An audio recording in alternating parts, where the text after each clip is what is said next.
नमस्कार दोस्तों।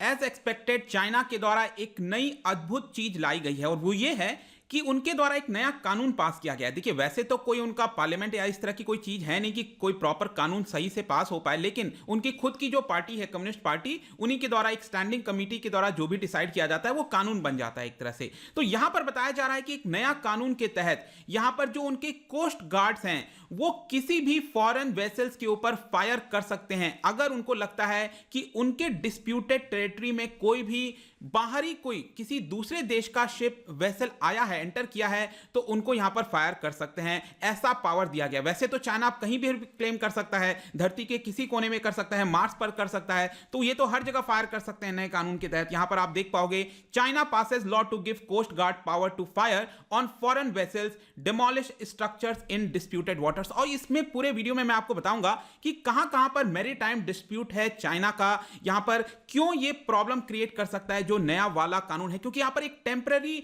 Exclusive economic zone की भी बात कही गई है जो कि बहुत ज्यादा इंपॉर्टेंट है हमारे लिए उसको जानना। चलिए आगे बढ़ते हैं। मैं हूं अंकित अग्रवाल और अपडेट के लिए आप मुझे फॉलो कर सकते हैं इंस्टाग्राम, फेसबुक और ट्विटर पर। मेरे लेक्चर की हर पीडीएफ आपको फेसबुक पर तो मिलेगी ही, प्लस साथ में आप मेरा टेलीग्राम चैनल ज्वाइन कर सकते हैं by searching Ankit Agarwal official. और अगर आप यूपीएससी की तैयारी कर रहे हैं तो आपके लिए सुनहरा मौका है स्टडी IQ लैब के लिए स्मार्ट कोर्सेज, जिसके थ्रू आप अपनी प्रिपरेशन और भी ज्यादा अच्छे तरीके से कर सकते हैं। तो सबसे पहले स्टार्ट करते हैं, देखते हैं हुआ क्या है यहां पर। तो एक ऐसा मूव चला है चाइना ने जिसकी वजह से चाइना और आसपास के जितने भी उसके नेबर्स हैं, स्पेशली साउथ चाइना सी के अंदर जितने भी आप साउथ ईस्ट एशियन कंट्रीज देखते होंगे, फिलीपींस हो गया, वियतनाम हो गया, इंडोनेशिया हो गया, इन सब के साथ कहीं ना कहीं टेंशन बढ़ सकता है, क्योंकि बीजिंग ने लॉ पास किया है और पावर दे दिया है अपने कोस्ट गार्ड को। अब देखिएगा, इनका जो कोस्ट गार्ड है वो कोई बहुत पुराना नहीं है, बेसिकली 2013 में बनाया गया था। 2013 में इन्होंने बहुत सारे जो सिक्योरिटीज एजेंसीज थी कोस्ट से रिलेटेड, उन सबको मर्ज कर दिया और फाइनली 2018 में उसको आर्म्ड फोर्सेस के अंदर ले आए थे। मैं आपको आगे भी बताऊंगा।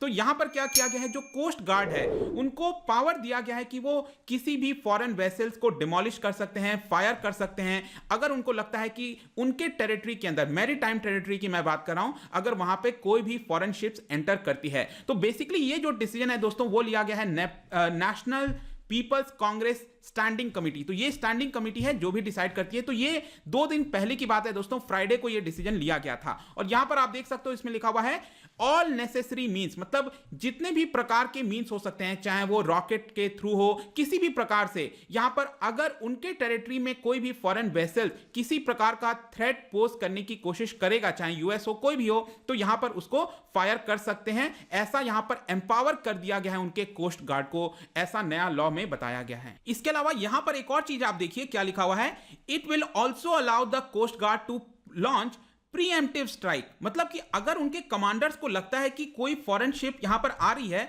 और उनको लगता है कि किसी प्रकार का मतभेद हो सकता है, किसी प्रकार की प्रॉब्लम हो सकती है, तो बिना इवन वार्निंग दिए उनको यहां पर जो है फायर कर सकते हैं, मतलब कि उसके ऊपर अटैक कर सकते हैं। ऐसा यहां पर पावर्स दिया जा रहा है। इसके अलावा डिमोलिश स्ट्रक्चर्स, अगर उनको लगता है कि ये हमारी टेरिटरी है, मैरीटाइम टेरिटरी है, और यहां पर किसी प्रकार का स्ट्रक्चर बना हुआ है उस ओशन के अंदर, कोई आइलैंड टाइप का, मतलब कुछ भी अगर स्ट्रक्चर है, शिप है, कुछ भी है, तो उसको भी यहां पर फायर किया जा सकता है। इनफैक्ट यहां पर यह भी बोला गया है नए कानून के तहत कि जो चाइना के कोस्ट गार्ड होंगे वो किसी भी फॉरेन शिप्स के ऊपर इंस्पेक्ट कर सकते हैं, उस पर जाकर बोर्ड कर सकते हैं, देख सकते हैं कि किसी प्रकार का कोई प्रॉब्लम तो नहीं है। ये सारी चीजें की गई हैं। और यहां पर एक बहुत ही अद्भुत चीज आप देखिए, आपको भी जानकर आश्चर्य लगेगा कि ऐसे कैसे हो सकता है।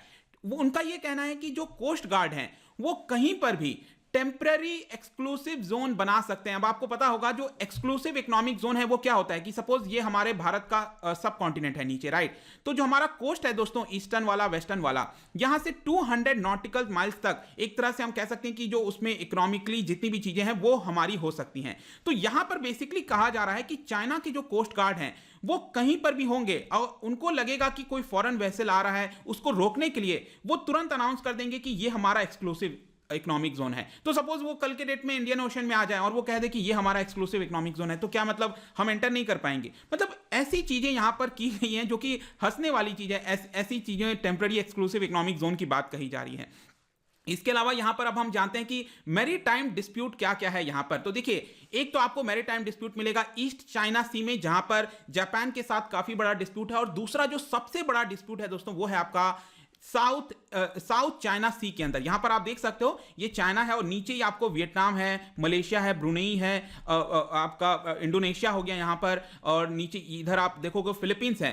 तो ये जितने भी देश हैं दोस्तों, यहां पर आप सोच के देखो, चाइना का कहीं पर कुछ भी नहीं है इस साइड, लेकिन चाइना कहता है कि नहीं, ये पूरा जो साउथ चाइना सी है ये हमारा। इसके अलावा ताइवान के ऊपर वाला जो एरिया है दोस्तों, ये है आपका ईस्ट चाइना सी, जापान के पास। अगर आप देखो, मैं आपको आगे भी दिखाऊंगा मैप के थ्रू, तो ये सारे एरियाज बेसिकली डिस्प्यूट है। मतलब चाइना क्लेम करता है कि ये हमारे जो है मैरीटाइम बाउंड्री है, इसमें कोई दूसरा नहीं आ सकता। और इसी की वजह से अगर आप देखिए तो अक्सर न्यूज में सुनने में आता है कि चाइना क्या करता है कि अगर उसको लगता है कि कोई भी फॉरेन वेसल इधर आ रहा है बिना उसके परमिशन के, तो चाइना के कोस्ट गार्ड उसको यहां पर चेस करना स्टार्ट कर देते हैं। और हड़बड़ी में अक्सर क्या होता है कि जो फॉरेन वेसल्स हैं, छोटे मोटे शिप्स होते हैं, वो क्या होते हैं, डूब जाते हैं, उसमें जो लोग हैं उनकी मृत्यु हो जाती है। तो इस तरह की भी घटना अक्सर सामने आई है। तो देखिए थोड़ा सा और डिटेल में जानते हैं कि सबसे पहले हम देखेंगे साउथ चाइना सी के बारे में।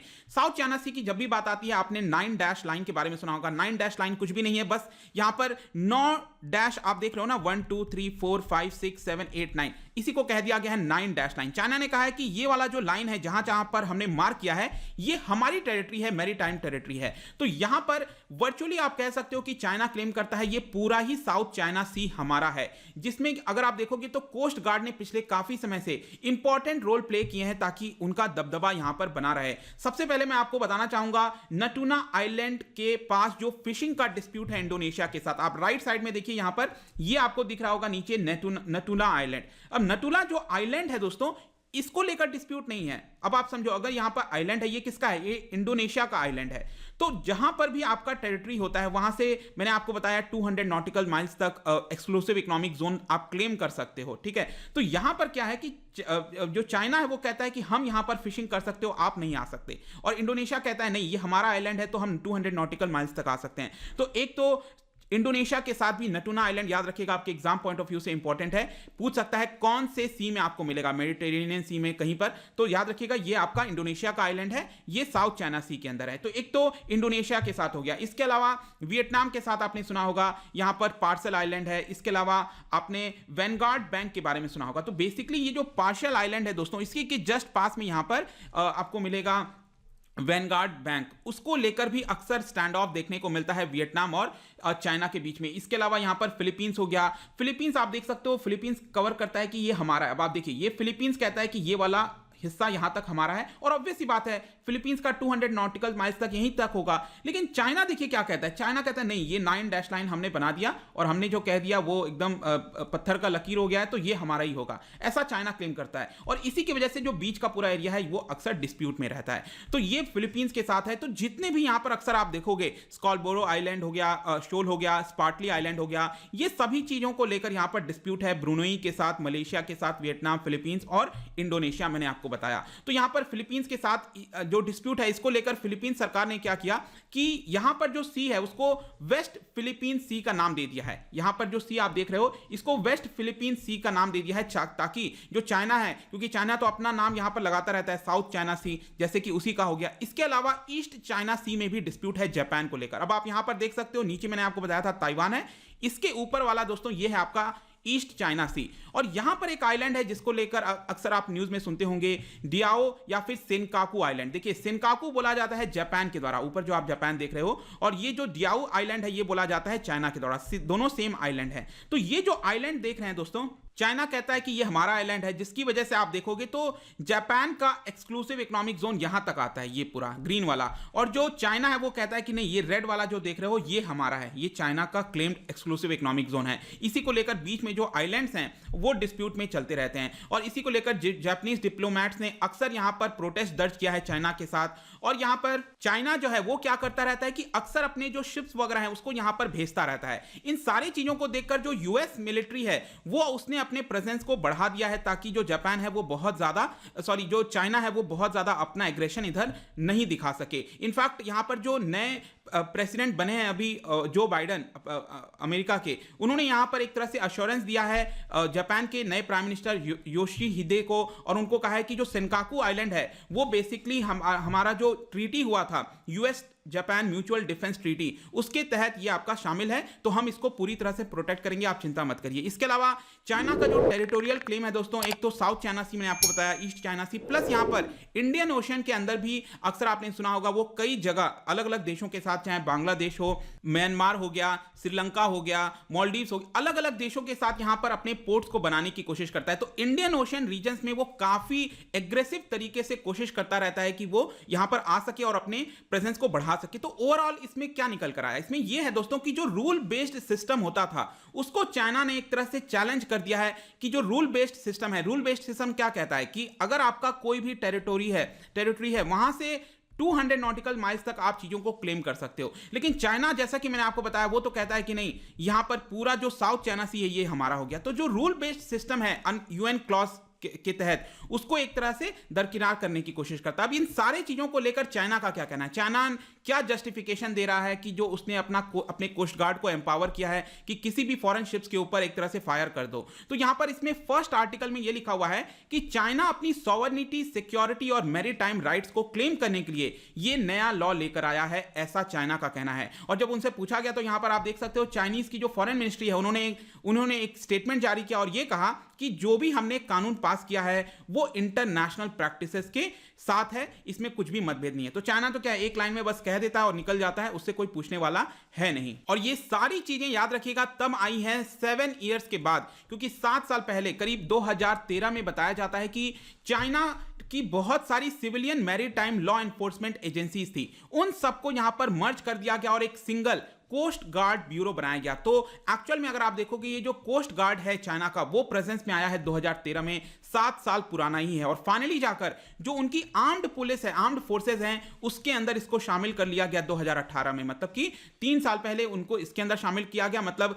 उनकी जो मिलिट्री है उसके अंदर डायरेक्ट आ जाता है कोस्ट गार्ड। तो इसके लिए यहां पर कंसर्न हो गया है। अब लेट्स सी कि किस तरह से चीजें टर्न आउट होती हैं। लेकिन एक जो नया कानून लाया है चाइना ने, डेफिनेटली इसकी वजह से जो फ्रिक्शंस हैं आसपास के नेबरिंग कंट्रीज के साथ, वो डेफिनेटली आपको इंक्रीज होते हुए आगे आने वाले वर्षों में दिखेंगे। जाने से पहले मैं आपके लिए एक बहुत ही इंटरेस्टिंग क्वेश्चन लेकर आया हूं। यहां पर मैंने अभी आपको मैप दिखाया था साउथ चाइना सी का।